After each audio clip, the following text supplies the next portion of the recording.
ఇవాళ మార్కెట్ ఎలా ఓపెన్ అయింది అనేది కాదు, ఎలా క్లోజ్ అవుతుంది అనేది ఇంపార్టెంట్. ఆపరేషన్ సింధూర్ దీని గురించి ఆల్రెడీ మీరు చాలా మీడియా ప్లాట్ఫామ్స్ లో వార్తల్ని వినే ఉంటారు. ఇన్ఫాక్ట్ మన వాట్సాప్ అండ్ టెలిగ్రామ్ గ్రూప్స్ లో కూడా మార్నింగే ఈ మొత్తం వివరాలు ఆపరేషన్ రిలేటెడ్ గా మార్కెట్ పరంగా షేర్ చేశాను. కానీ చాలా ఇంపార్టెంట్ థింగ్, ఇవాల్టి రోజు మార్కెట్ లో ఓపెనింగ్ ఎలా ఉంటున్నా క్లోజింగ్ టైం కి మార్కెట్ పడితే మార్కెట్ లో కొనాలా ఆర్ మార్కెట్ లో ఆల్రెడీ ఉంటున్న పోర్ట్ఫోలియోస్ ని ఎగ్జిట్ అయితే ఈ వార్ పెద్దగా కంటిన్యూ అయ్యి మనకి తక్కువ ధరలో మళ్ళీ కొనుక్కునే అవకాశం మార్కెట్ ఇస్తుందా, లేదు అలా వెయిట్ చేయాలా? ఈ మూడింటి గురించి మనం మాట్లాడుకుందాం. అండ్ ఈ ఆపరేషన్ సింధూర్ తో పాటు ఇండియా గత కొన్ని సంవత్సరాల నుంచి యూకే వాళ్ళతో ఫెయిర్ ట్రేడ్ అగ్రిమెంట్ కుదుర్చుకోవాలని ప్రయత్నిస్తుందా? ఇది నిన్న కుదిరింది. సో దీని కారణంగా ఏ స్టాక్స్ లాభపడనున్నాయి, ఏ స్టాక్స్ కి మంచిది, వీటికి కాదు, వీటికి రిలేటెడ్ గా పూర్తి వివరాలు, వీటి రిలేటెడ్ గా ఇంపార్టెంట్ ఇన్ఫర్మేషన్ కూడా ఇవాళ వీడియోలో మనం డిస్కస్ చేసుకుందాం. అండ్ మీరు వార్తని చూసే ఉంటారు, 9 స్థావరాలపై ఇవాళ ఉదయం తెల్లవారుజామున మన army, naval and air force ముగ్గురి యొక్క భాగస్వామ్యంతో ఒక కలయికతో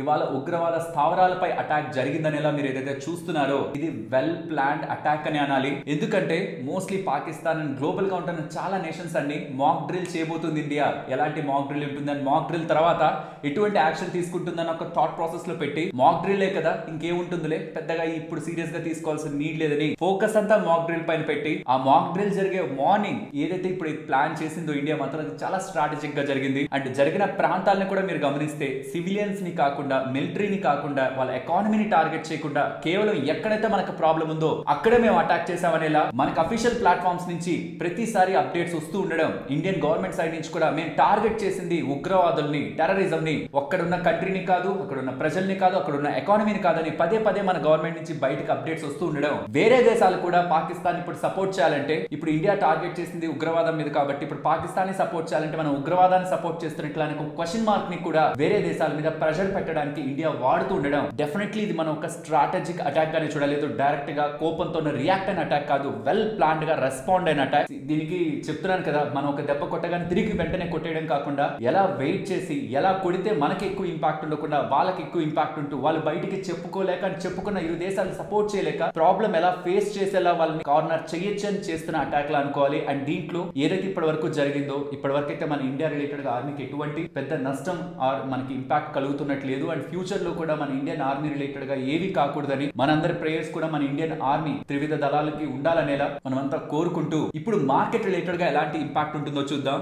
ఫ్రెండ్స్, ఇక్కడ మీరు స్క్రీన్ మీద చూసారంటే చాలా సందర్భాల్లో అది యూరి అటాక్ అయినా అవ్వండి, Srinagar, Pulwama, Mumbai attack, various attacks లో మీరు గమనించారంటే ఫస్ట్ వారం రోజులు మార్కెట్ లో అన్సర్టనిటీ ఉంటది, నెల రోజుల్లో అన్సర్టనిటీ పోతుంది, ఎంతైతే పడిందో దానికంటే ఎక్కువ పెరుగుతుంది. అండ్ 3 నెలల్లో వేరే వేరే రీజన్స్ తో మార్కెట్ పడాలే కానీ ఈ అటాక్ రిలేటెడ్ గా మార్కెట్ కి పెద్ద చేంజ్ ఉండదు. మన వార్స్ అనే కాదు, గ్లోబల్ వార్స్ ని మీరు ఎగ్జాంపుల్స్ గా తీసుకున్న ఆ పాయింట్స్ లో మార్కెట్ ఎలా అయితే డౌన్ అవుతుందో దాని తర్వాత రోజుల్లో దానికి మించిన ఫోర్స్ తో మార్కెట్ ఈ వార్ రిలేటెడ్ గా ఇంకే ఇతర అప్డేట్స్ లేకుండా ఉంటే మార్కెట్ అలానే స్ట్రాంగ్ గా రియాక్ట్ అవుతుంది పైకి కూడా. సో ఎవరైనా సెల్ చేయాలా అనే ఆలోచనలో ఉంటూ ఉంటే మిమ్మల్ని నేను అడగాలనుకుంటున్న ఒకే ఒక క్వశ్చన్, స్ట్రాటజిక్ గా ఇండియా ప్లాన్ చేసిన ఈ ఎలిమెంట్ లో చైనా పాకిస్తాన్ ని సపోర్ట్ చేస్తుందని మీరు స్ట్రాంగ్ గా నమ్ముతున్నారా? చాలా స్ట్రాటజిక్ గా ఇండియా కేవలం మీ మిలిటరీ స్థావరాలను అటాక్ చేస్తాం, సివిలియన్స్ ని కాదు, ఎకానమీని కాదు, పాకిస్తాన్ ఒక మిలిటరీని కూడా కాదని చెప్తుండడం. ఈ పాయింట్ లో పాకిస్తాన్ కి సపోర్ట్ వేరే కంట్రీ ఇవ్వాల్సిన నీడ్ రిక్వైర్మెంట్ ఏ ఉంది? కార్నర్ అయిపోతుంది అనుకున్నప్పుడు కదా వాళ్ళకి మిలిటరీ సపోర్ట్ కావాలి. మేము దాడి చేసింది మిలిటరీ మీదే కాదని ఇండియా చెప్తున్నప్పుడు, మా టార్గెట్ మిలిటరీయే కాదు అని చెప్తున్నప్పుడు పాకిస్తాన్ మాత్రం వెళ్ళి వేరే దేశాలని మాకు సపోర్ట్ కావాలని ఎలా అడగగలుగుతుంది? సో పాకిస్తాన్ రిలేటెడ్ గా చైనా సపోర్ట్ మీరు వస్తుందన్న ఎక్స్పెక్టేషన్స్ లో ఉన్నారా? దెన్ మీరు మీకు నచ్చిన డెసిషన్ తీసుకోవచ్చు. అమ్మేశారంటే నిజంగా అలా జరిగిందంటే మార్కెట్ పడుతుంది. చైనా కానీ రెస్పాన్స్ ఇస్తే as of now China response ఇవ్వలేదు, అమెరికా రెస్పాన్స్ ఇచ్చింది. వాళ్ళు ఇట్లా జరగడం షేమ్ అంటున్నారు, అంటే ఇండియన్ షేమ్ కాదంటున్నది, ఇలాంటి ఎన్విరాన్మెంట్ రావడం షేమ్ అంటున్నారు. అండ్ ఎప్పటి నుంచో వాళ్ళిద్దరి మధ్యలో ఇష్యూస్ ఉన్నాయి, అవి సార్ట్ అవుట్ అవుతాయి, అది టైం పడుతుంది అనేలా యూఎస్ నుంచి రెస్పాన్స్ ఉంది, చైనా నుంచి ఇంకా రెస్పాన్స్ లేదు, ఇంకా ఏ అప్డేట్ కూడా లేదు. చైనా నుంచి రెస్పాన్స్ వస్తుంది, మేము పాకిస్తాన్ కి సపోర్ట్ ఉన్నాం, పాకిస్తాన్ ఏం చేసినా మేము వాళ్ళని బ్యాక్ చేస్తామని ఒక మాట కానీ చెప్తే దెన్ అప్పుడు మనకి ఇష్యూ కొంత సీరియస్ అవుతుంది. అలా లేదంటే మాత్రం ఇవాళ మార్కెట్ ఏదైతే ఫాలో అయిందో ఈ ఇన్సిడెంట్ కారణంగా అది మాత్రం మార్కెట్ లో బయింగ్ ఆపర్చునిటీయే, ఇది నేను నమ్ముతున్నాను. సెల్ చేద్దాం అనుకుంటున్న వాళ్ళు మాత్రం చైనా ఒక ఇన్వాల్వ్మెంట్ అవుతుంది, ఇదే అవకాశంగా భావిస్తుంది. ఎందుకంటే చైనా పాకిస్తాన్ రిలేటెడ్ గా చిన్న ఇష్యూ ఉంటున్నా దాన్ని చూపించి ఇన్వాల్వ్ అయితే చైనాకు వచ్చే అడ్వాంటేజ్ ఏంటంటే ఇప్పుడు చైనా ప్లస్ 1 స్ట్రాటజీలో మోస్ట్లీ ఇండియా వైపు కదా ఎకానమీ అంతా మూవ్ అవ్వాలని చూస్తుంది. సో ఇదే ఇదే అదునుగా చూసి ఇదే సందర్భంగా చూసి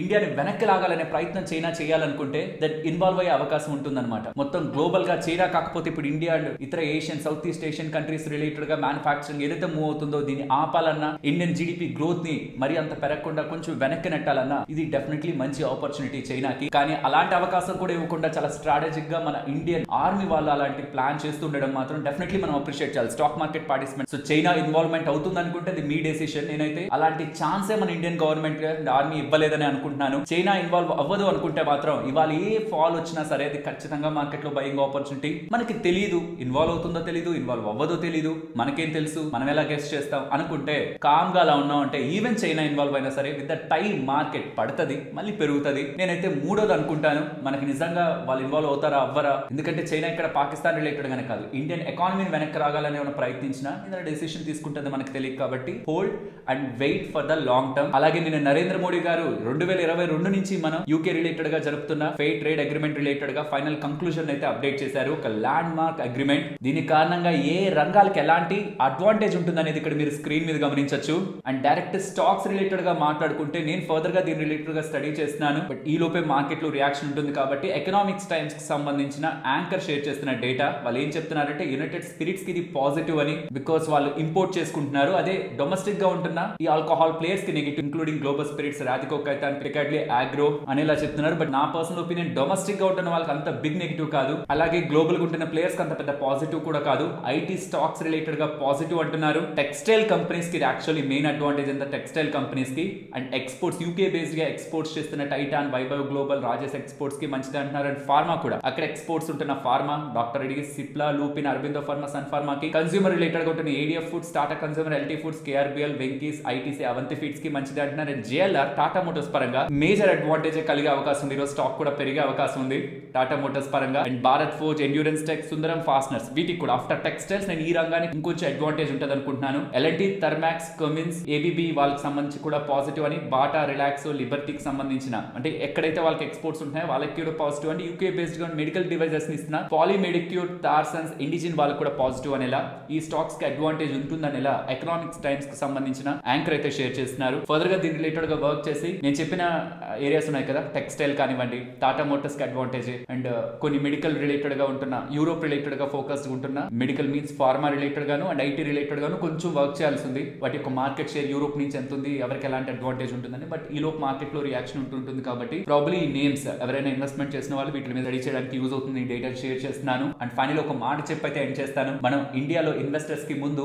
ఇండియన్స్ నిజంగా మనం ఏదైనా చేయడం కారణంగా మార్కెట్ ఫాల్ అయితే టెంపరీగా నేను మీకు చూపించాను కదా ఏ సందర్భాల్లో మార్కెట్ ఎలా రియాక్ట్ అవుతుందని. టెంపరీగా మనం దీన్ని అపోజ్ చేసుకునే స్థితిలో ఉండకూడదు. ఏం జరిగినా నేషన్ ఇంట్రెస్టే ఫస్ట్, తర్వాత మన ఇన్వెస్ట్మెంట్స్, తర్వాత మన రిటర్న్స్ ఏవైనా. విత్ లాంగ్ టర్మ్ ఎలాగో మనకి ఇండియా గ్రో అవుతుందని తెలుస్తున్నప్పుడు షార్ట్ టర్మ్ లో ఎలాంటి వోలటాలిటీ ఉంటుందో దానికి మనం పానిక్ అవ్వకుండా స్టేబుల్ గా ఉండగలగడం యాజ్ ఎ మెచ్యూర్డ్ ఇన్వెస్టర్ ఒక లక్షణం. కాబట్టి దయచేసి ఇదని కాదు ఇంకే ఇన్సిడెంట్స్ షార్ట్ టర్మ్ లో జరుగుతున్నా పానిక్ అవ్వద్దు, లాంగ్ టర్మ్ ఇన్వెస్ట్మెంట్ లో ఉండండి. మరొక ఇంట్రెస్టింగ్ వీడియోతో మళ్ళీ మిమ్మల్ని కలుస్తాను. అంతవరకు టేక్ కేర్, జై హింద్.